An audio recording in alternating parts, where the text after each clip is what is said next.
कल जो हमने देखा पाठ था हमारा सफर का साथी और सिरदर्द। उसके लेखक थे राम नारायण उपाध्याय। लेखक का परिचय हमने देखा, गद्य संबंधी जो इसमें मतलब जो बताया गया है पाठ में, बुराइयों से बचना, ये लेखक ने हमें संदेश दिया है, वह भी हमने देखा। और जो पाठ है शुरुआत की थी हमने, तो जो हमने कल देखा मैं संक्षेप में आपको बताता हूं कि लेखक यहाँ सफर करते हैं, यात्रा करते हैं, जैसे हम सभी करते हैं। तो उन्हें यात्रा करने में आनंद आता है। तो पहले परिच्छेद में उन्होंने देखा कि जब हम सफर करते हैं, चाहे रेल में हो चाहे बस में हो, तो हम आगे जाते हैं और आगे होने वाली जो भी चीजें हैं, मतलब पेड़ हो, पर्वत हो, जो भी हो, वह हम पीछे छोड़ते जाते हैं। तो इसमें भी हमें बड़ा आनंद आता है, बड़ा मजा मिलता है, ये लेखक ने बताया। आगे देखा हमने कि अगर कोई हमारे ऊपर नजर रखता है कि हम किसे देखते हैं, किसे देखकर नाक भाव सिकोड़ते हैं, इन बातों पर अगर कोई नजर रखता है, कोई हमारी निगाह चुराता है, तो यह बातें लेखक को पसंद नहीं, यह हमने देखा। तो लेखक रेल से सफर करते समय बाहर जो मनोरम दृश्य है उन्हें देखना चाहते हैं, जैसे सूर्योदय हो, सूर्यास्त हो, इसके बारे में इसे देखना चाहते हैं। लेकिन तभी अगर हमारी नजर हटती है, किसी और चीज पर जाती है, तो जैसे कैमरा हिलता है, सारा दृश्य गायब हो जाता है। उसी प्रकार लेखक ने भी अनुभव किया है। यहाँ पर मैंने संधि के बारे में बताया था। यहाँ पर 3 शब्द है संधि के, जो मैंने आपको वीडियो में बताए हैं। तो यहाँ पर जो संधि के शब्द है, सूर्योदय है, सूर्यास्त है, प्राकृतिक है, यह स्वर संधि के शब्द है, जो मैंने आपको बताया था, विच्छेद के साथ बताया था। आगे कवि लेखक ने बताया था कि जो लेखक है नदी किनारे का जो सौंदर्य है उसे भी निहारना चाहते हैं।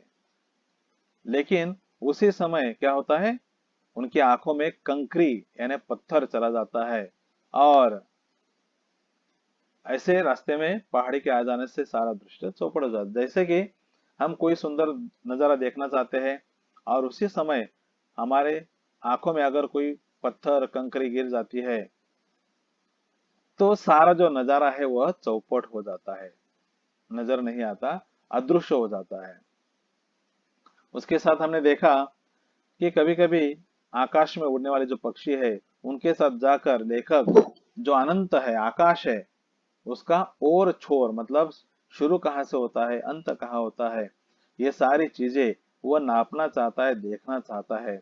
लेकिन उसी समय जो उनकी रेल है किसी गुफा में प्रवेश कर जाती है, तो उन्हें अपने मन को मारना पड़ता है, इच्छा को दबाना पड़ता है। आगे हमने देखा कि उन्हें बस की यात्रा पसंद नहीं, बस से सफर करना उन्हें पसंद नहीं, क्योंकि बस में अच्छा साथी मिले ये कोई संभव नहीं है। तो कई बार ऐसे व्यक्तियों से पाला पड़ता है जो कैसा होता है, रूठी हुई पत्नी की तरह होता है। तो लाख मनाने पर भी जिस प्रकार पत्नी नहीं मानती, उसी प्रकार वह भी व्यक्ति होता है, सीधी मुंह बातें नहीं करता। अगर प्रश्नों के जरिए छेड़छाड़ी की जाए तो वह केवल हाँ हो में जवाब देता है। और कभी कभी ऐसा भी आदमी मिलता है, वो इतनी बातें करता है, इतनी बातें करता है, हम सुने या न सुने, लेकिन वह तब तक बातें करता रहता है जब तक हम उनकी बातें, उसमें से एक या दो बातें हम ना सुने, तब तक वो हमसे बातें करता ही रहता है। यह तक हमने देखा। अब हम अगला परिच्छेद देखते हैं। पढ़ते हैं परिच्छेद। पहले माइक बंद करें, वीडियो बंद करें, चैटिंग भी बंद करें, आवाज नहीं किसी की, केवल ध्यान से सुनना है। अगर कोई शंका है तो बाद में आप चैट में कर सकते हैं। ठीक है, पढ़ते हैं। मुझे सुपरफास्ट ट्रेन के बजाय एक्सप्रेस से यात्रा करना ज्यादा पसंद है।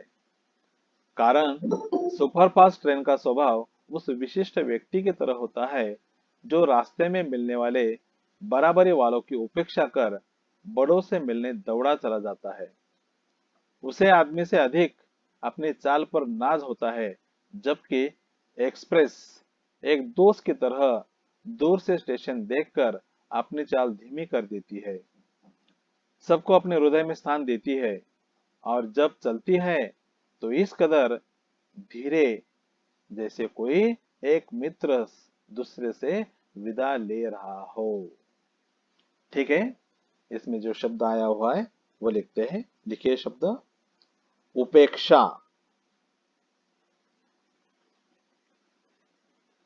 उपेक्षा, उसका अर्थ है तिरस्कार। तिरस्कार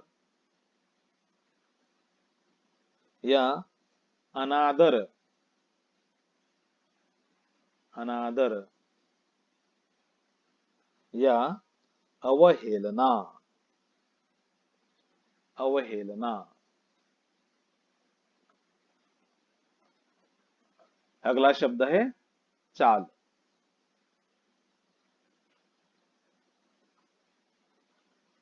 उसका अर्थ है गति। अर्थ है उसका गति। अगला शब्द है नाज।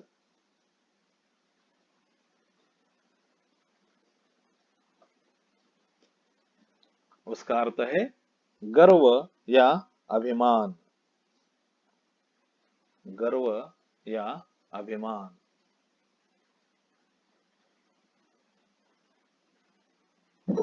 यहां पर एक मुहावरा है, विदा लेना। विदा लेना।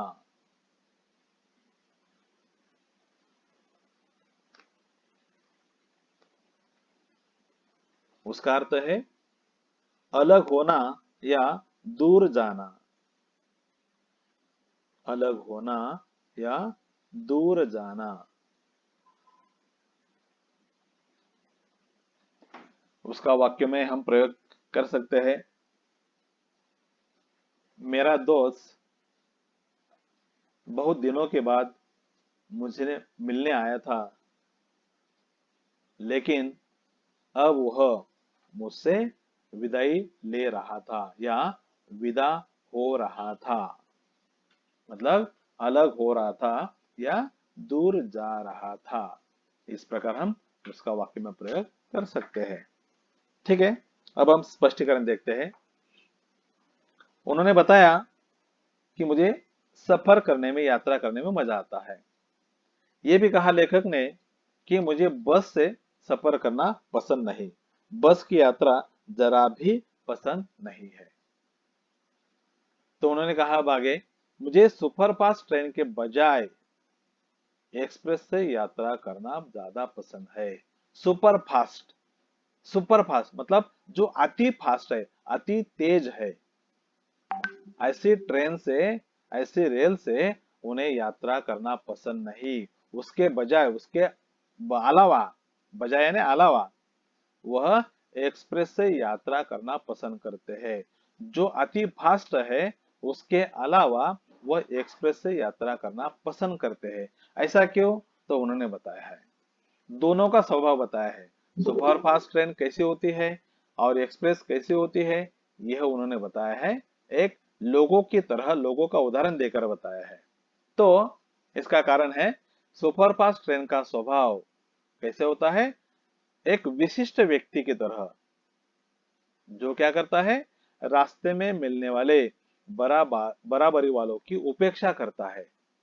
जो सुपरफास्ट ट्रेन होती है उसका जो स्वभाव होता है, जो अपने आप को बहुत ऊंचा समझता है, अपने आप को बहुत श्रेष्ठ समझता है, ऐसे व्यक्ति के तरह सुपरफास्ट ट्रेन का स्वभाव होता है। तो अपने आप को ऊंचा समझने वाले, अपने आप को बहुत अमीर समझने वाले ये जो लोग होते हैं, वो क्या करते हैं? दूसरों की उपेक्षा करते हैं, दूसरों का तिरस्कार करते हैं, दूसरों का अनादर करते हैं, अवहेलना करते हैं। मतलब जो अपने बराबर वाले हैं उनकी भी वो उपेक्षा करते हैं, जो अपने समान है उनकी वो उपेक्षा करते हैं, अनादर अनादर करते हैं। और बराबर वाली को उपेक्षा करते हैं, जो बराबर वाला है, जो अपने समान वाला है उसकी उपेक्षा करता है। और क्या करता है, अपने से जो बड़ा है उनसे मिलने दौड़ा चला जाता है। अमीर लोग जो उससे भी अमीर है उससे दोस्ती करते हैं, जो अपने आप को ऊंचा समझते हैं वह उनसे भी जो ज्यादा ऊंचा है उससे दोस्ती करने का प्रयास करते हैं, उसे मिलने का प्रयास करते हैं। और इसीलिए जो अपने बराबर है, जो अपने समान है, उनकी वह उपेक्षा करते हैं, अनादर करते हैं, निंदा करते हैं। तो सुपरफास्ट ट्रेन भी ऐसी ही होती है। उसे आदमी से अधिक अपनी चाल पर नाज होता है। जो सुपरफास्ट ट्रेन है उसे आदमी से अधिक अपनी चाल पर, अपनी गति पर उसे अभिमान होता है, गर्व होता है, नाज होता है। लेकिन जो एक्सप्रेस होती है वो कैसी होती है, एक दोस्त की तरह दूर से स्टेशन देखकर अपनी चाल धीमी कर देती है और सबको अपने हृदय में स्थान देती है। और जब चलती है तो इस कदर धीरे से, जैसे कोई मित्र एक दूसरे से विदा ले रहा हो। यहाँ पर दोनों के स्वभाव के बारे में बताया है। सुपरफास्ट ट्रेन विशिष्ट व्यक्ति की तरह होती है, जो अपने समान व्यक्ति की उपेक्षा करता है, अपने से बड़ों को मिलने जाता है। उसी प्रकार सुपरफास्ट ट्रेन उसे भी अपनी चाल पर, अपनी गति पर नाज होता है, अभिमान होता है। लेकिन जो एक्सप्रेस होती है वह एक दोस्त की तरह होती है, अच्छे दोस्त की तरह होती है। जैसे स्टेशन देखती है वो अपनी चाल धीमी करती है और सबको अपने हृदय में स्थान देती है, सबको बिठा लेती है। और जब चलती है स्टेशन से, जब स्टेशन वो छोड़ती है, वह किस प्रकार, तेजी से नहीं, किस प्रकार, जिस प्रकार एक दोस्त, एक सहेली अपने दोस्त से, अपने सहेली से विदा होते समय धीरे धीरे हाथ पकड़कर एक दूसरे से हम विदा होते हैं, उसी प्रकार एक्सप्रेस भी स्टेशन से चलते समय धीरे धीरे अपनी गति बढ़ाती है। यह फर्क यहाँ पर एक्सप्रेस और सुपरफास्ट ट्रेन का लेखक ने बताया है। आगे देखते हैं। अपने के तो भाई साहब रेल की खिड़की से दुनिया देखने में बड़ा मजा आता है। ऐसा लगता है जैसे शीशे में से डिब्बे वाला बाइस्कोप देख रहे हो। लेकिन कोई देखने दे तब तो। जैसे ही आपने पाँव रखा और अपनी सीट पर बैठे कि सामने की सीट पर बैठा यात्री आपके झोले में से झांकते अखबार की ओर देखकर पूछेगा, क्या मैं इसे ले सकता हूं? यहाँ पर एक शब्द आया हुआ है इस परिच्छेद में, देखिए वह बाइस्कोप। बाइस्कोप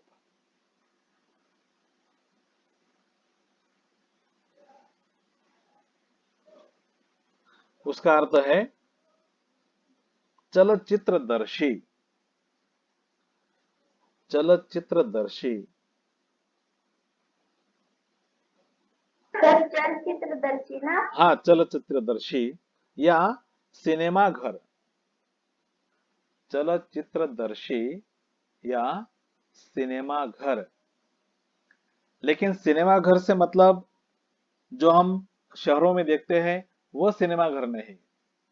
यहाँ पर उसका अर्थ है, पहले शायद आपको नहीं पता होगा, लेकिन गांव में पहले ये डिब्बे वाला सिनेमा घर गांव में आता था, जहां पर एक ढक्कन होता था। वो ढक्कन खोलकर उसमें आंखें डालकर अंदर का चित्र लोग देखते थे। जो आपके घर में बड़े हैं उन सबको पता है कि यह सिनेमास्कोप कैसा होता है, डिब्बे वाला सिनेमा घर कैसा होता है। पहले गांव में आता था। हमने भी अपने बचपन में वह 5 पैसे 10 पैसे देकर वह डिब्बे वाला सिनेमा घर देखा है। वहां पर तरह तरह की चित्रें होती थी, डिब्बा खोला जाता था और वहां पर आंखें डालकर वह देखा करते थे, इस प्रकार का वो बाइस्कोप। ठीक है, तो लेखक बताना चाहते हैं अपने को, तो भाई साहब मतलब लेखक कहना चाहते हैं उन्हें रेल की खिड़की से दुनिया देखने में बड़ा मजा आता है।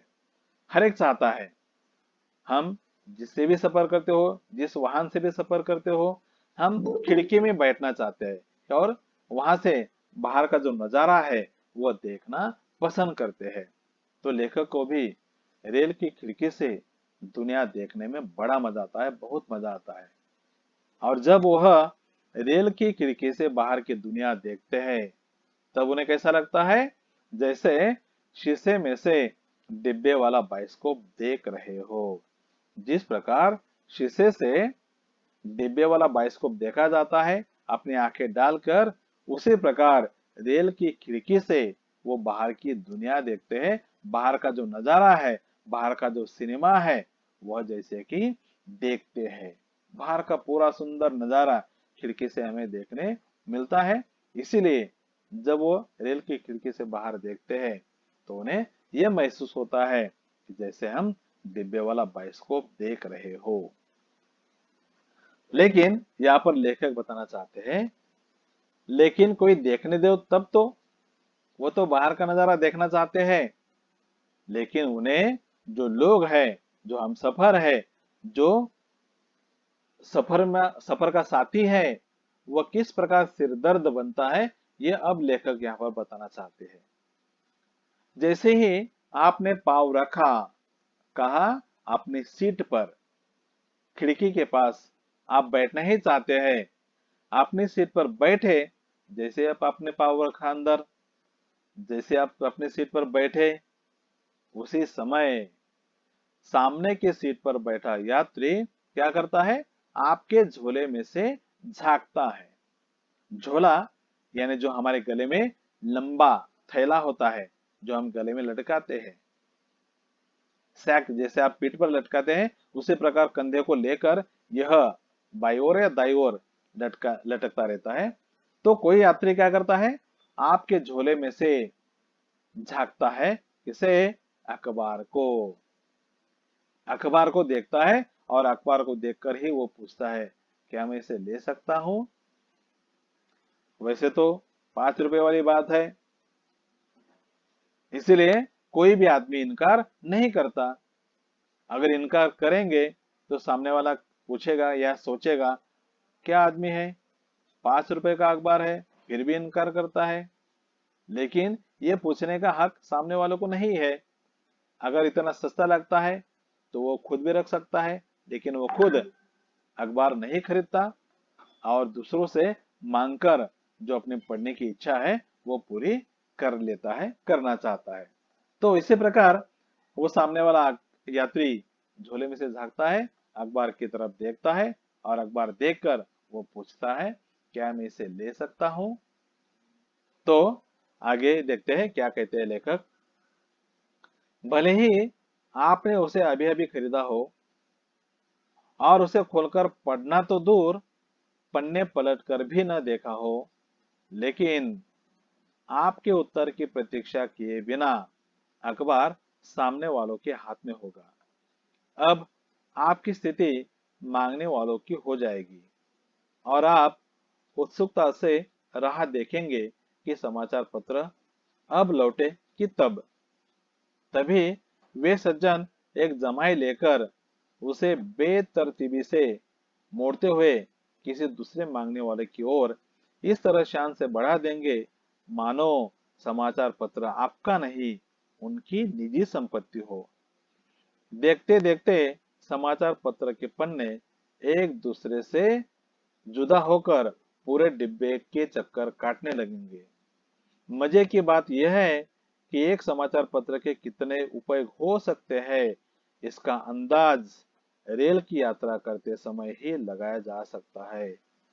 कोई ललित निबंध के तो कोई संपादकीय पन्ने से अपनी सीट झाड़ता नजर आएगा, कोई समाचार पत्र फैलाकर उस पर भोजन करता दिखाई पड़ेगा। बेचारे समाचार पत्र वालों ने कभी सोचा नहीं होगा कि उसके पत्र के इतने उपयोग हो सकते हैं। शब्द लिखिए, जम्हाई। यहाँ पर एक शब्द है जम्हाई। आलस्य, आलस्य जिसे हम आलस देना कहते हैं, आलस। आलस देते समय हम क्या करते हैं, अपनी सांस को अंदर खींचते हैं और धीरे धीरे बाहर निकालते हैं, और अपने हाथ भी उस समय ऊपर होते हैं। आलस, जमाई, जमाई जिसे कहते हैं, जमहाई। जमाई, जमाई अलग शब्द है। जमाई का अर्थ है दामाद। जमाई दामाद यानी जावई, ज्याला म्हणतो आपण। तो यहाँ पर जमाई शब्द है आलस्य, यानी सांस को अंदर खींचकर धीरे धीरे बाहर निकालना, आलस लेना जिसे हम कहते हैं। अगला शब्द है बेतरतीबी। बेतरतीबी, उसका अर्थ है कोई क्रम न होना, कोई क्रम न होना।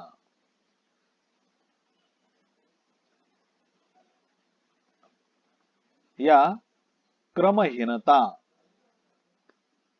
क्रमहीनता।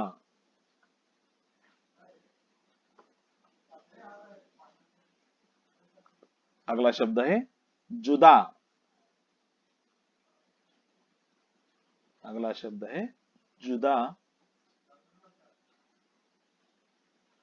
उसका अर्थ है अलग।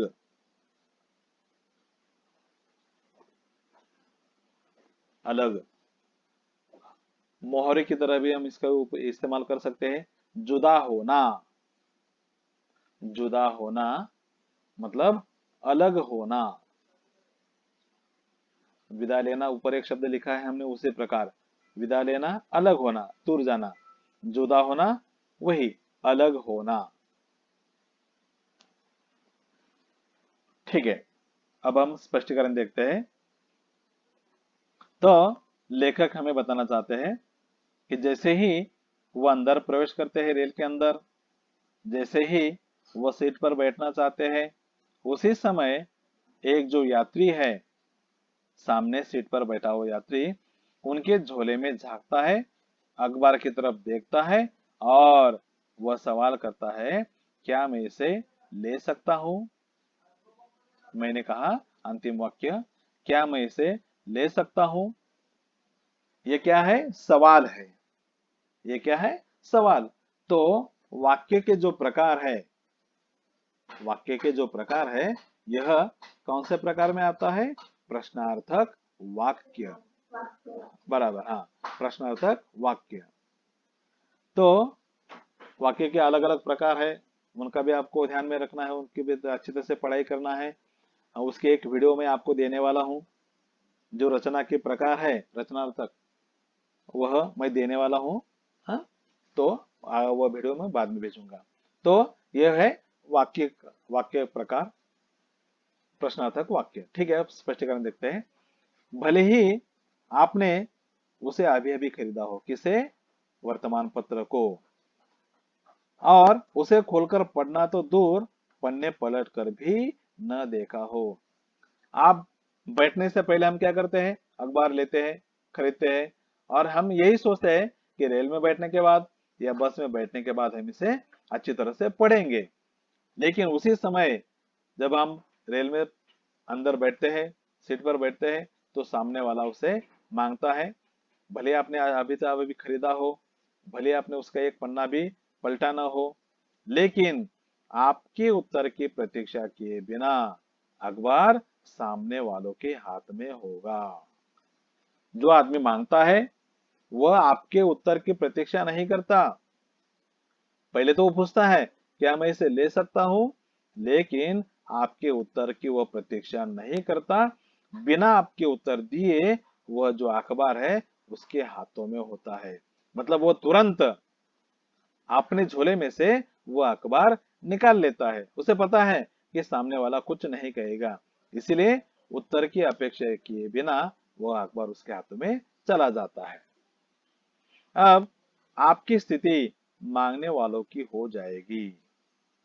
जब एक बार हमारा अखबार दूसरों के हाथ में चला जाता है, सामने वालों के हाथ में चला जाता है, तब जिसका वह अखबार होता है उसकी हालत, उसकी अवस्था कैसे हो जाती है कि वह उसकी अवस्था मांगने वालों की तरह हो जाएगी। जिसकी सामने वालों ने मांगा था उसी प्रकार इसकी भी अवस्था हो जाती है। अब वह केवल इस बात का इंतजार करता है, इस बात की राह देखता है उत्सुकता से कि समाचार पत्र उसे अब लौटे या तब लौटे। वह राह देखता है, प्रतीक्षा करता है, इंतजार करता है कि अब उसी का वह अखबार, उसी का वर्तमान पत्र अब उसे कब मिलेगा। इस बात का वह इंतजार करता है, इस बात की वह राह देखता है। तभी वे सज्जन, देखो, जिसने वह वर्तमान पत्र बिना उत्तर दिए हुए और या उत्तर की अपेक्षा करते हुए, प्रतीक्षा करते हुए अपने हाथ में वह अखबार ले लेता है। अब वो क्या करता है, तभी वे सज्जन एक जमाई लेकर एक आलस लेता है। जैसे ही अखबार उसके हाथ में पड़ता है, एक आलस लेता है, जमाई देता है और क्या करता है, उस अखबार को बेतरतीबी से मोड़ता है, पन्ने पन्ने अलग कर देता है और उसे मोड़ता है, जिसे हम कहते हैं घड़ी करना। वह उसे मोड़ देता है किसी भी प्रकार से। अभी अभी खरीदा हुआ अखबार है, जिसने खरीदा उसने एक अक्षर भी नहीं पढ़ा हुआ है, लेकिन फिर भी वह अखबार अब दूसरों के हाथ में है और जिसके हाथ में है वह अच्छी तरह से जमाई लेकर, आलस देकर उसे बेतरतीबी से मोड़ता है और किसी दूसरे मांगने वालों की ओर इस शान से बढ़ा देता है मानो वह समाचार आपका नहीं, उनकी निजी संपत्ति है। तो क्या करता है, वह पहले तो खुद लेता है, लेने के बाद अच्छी तरह से आलस देता है, जमाई देता है और उसे बेतरतीबी से मोड़ देता है। मतलब कोई क्रम नहीं। वैसे तो हर एक पन्ने पर क्रम होता है, पहला पन्ना, दूसरा पन्ना, तीसरा पन्ना, लेकिन वो क्या करता है, किसी को भी, जो भी सामने वाला उससे मांगता है, उसे एक एक पन्ना निकाल कर वह दे देता है। कोई क्रम नहीं, क्रमहीनता उसमें आ जाती है। बिना क्रम से वह किसी को भी कोई भी पन्ना दे देता है। लेकिन कैसे, मांगने वालों की तरह इस शान से बढ़ा देगा, इतने शान से बढ़ा देता है कि समाचार पत्र आपका नहीं तो उसकी निजी संपत्ति है। भले आपका अखबार हो, लेकिन अब वो ऐसा समझने लगता है कि ये अखबार उसकी निजी संपत्ति है। निजी यानी व्यक्तिगत, निजी शब्द लिख लीजिए, निजी यानी व्यक्तिगत। तो ये उसकी व्यक्तिगत संपत्ति है, ऐसा मानकर वह जो भी उससे मांगता है उसकी ओर बड़ी शान से वह पन्ना या अखबार का पन्ना वह बढ़ा देता है। देखते देखते समाचार पत्र के पन्ने एक दूसरे से जुदा होकर पूरे डिब्बे के चक्कर काटने लगेंगे। क्या होता है देखिए, जो बाजू में बैठा है वह अखबार मांग लेता है, जो अखबार मांगता है उसके बाजू में जो बैठा है उसे वो एक पन्ना दे देता है। उसके पढ़ने के बाद उसके पीछे वाला उससे वो पन्ना मांग लेता है, उसके बाद पीछे वाला पन्ना मांग लेता है। तो इस प्रकार पूरे डिब्बे का जो अखबार है वह चक्कर काटने लगता है, एक दूसरे से जुदा होकर। जो पन्ने हैं, समाचार पत्र के जितने भी पन्ने हैं वो एक दूसरे से जुदा होते हैं, एक दूसरे से अलग हो जाते हैं और पूरे डिब्बे का वो चक्कर काटने लगते हैं। मजे की बात यह है कि एक समाचार पत्र के कितने उपयोग हो सकते हैं, इसका अंदाज रेल की यात्रा करते समय ही लगाया जा सकता है। जो पढ़ने वाले लोग हैं या जो अखबार खरीदते हैं, वह केवल एक ही उपयोग है यही समझकर वह अखबार खरीदते हैं। कौन सा? पढ़ने के लिए।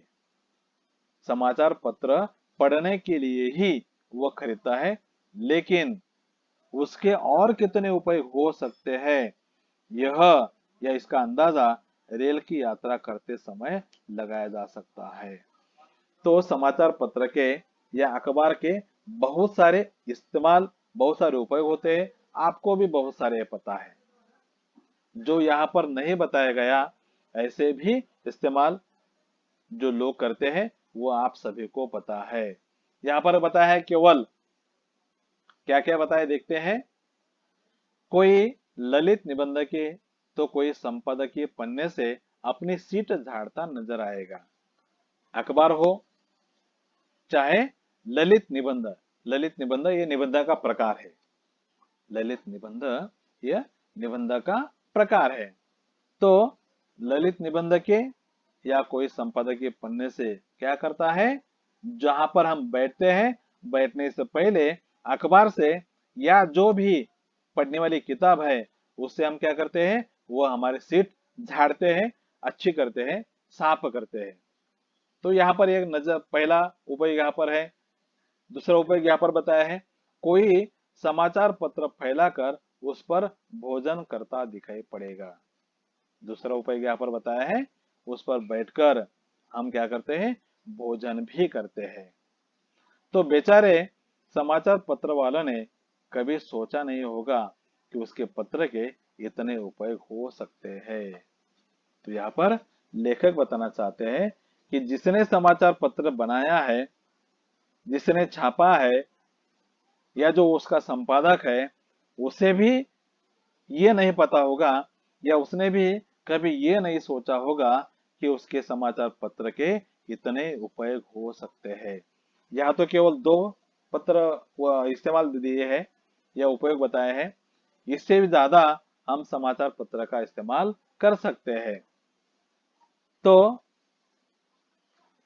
जब हम बस में चढ़ते हैं, बस में चढ़ने से पहले हम क्या करते हैं, खिड़की से ही, बाहर से ही, अगर हमारे हाथ में समाचार पत्र है तो बाहर से ही हम सीट पकड़ने के लिए वह समाचार पत्र अंदर डाल देते हैं। ये भी उसका इस्तेमाल है, ये भी उसका उपयोग है। और लोग क्या करते हैं, जो हमारी गाड़ी होती है, गाड़ी के जो कांच होते हैं, गाड़ी के कांच वर्तमान पत्र से साफ करते हैं। कांच जो होते हैं वो अच्छी तरह से साफ होते हैं, इसलिए उसका इस्तेमाल किया जाता है। तो इस प्रकार हम अखबार का अलग अलग प्रकार से इस्तेमाल कर सकते हैं। तो यहाँ पर ये जो हमारा परिच्छेद है ये हम समाप्त करते हैं। अगर किसी को कोई शंका हो, अगर किसी ने कोई चैट में दिया हो तो मैं देखता हूँ और फिर आपसे बातें करता हूँ। पहले चैट एक और बार बताइए। कौन सा निजी, व्यक्तिगत, निजी यानी व्यक्तिगत, ठीक है। तो किसी को कोई समस्या नहीं है, किसी ने कोई चैट नहीं किया है, तो अब हम यहाँ पर हमारा जो परिच्छेद है वो समाप्त करते हैं, और जो अगला परिच्छेद है, अगला जो भाग है वो हम कल देखते हैं। धन्यवाद।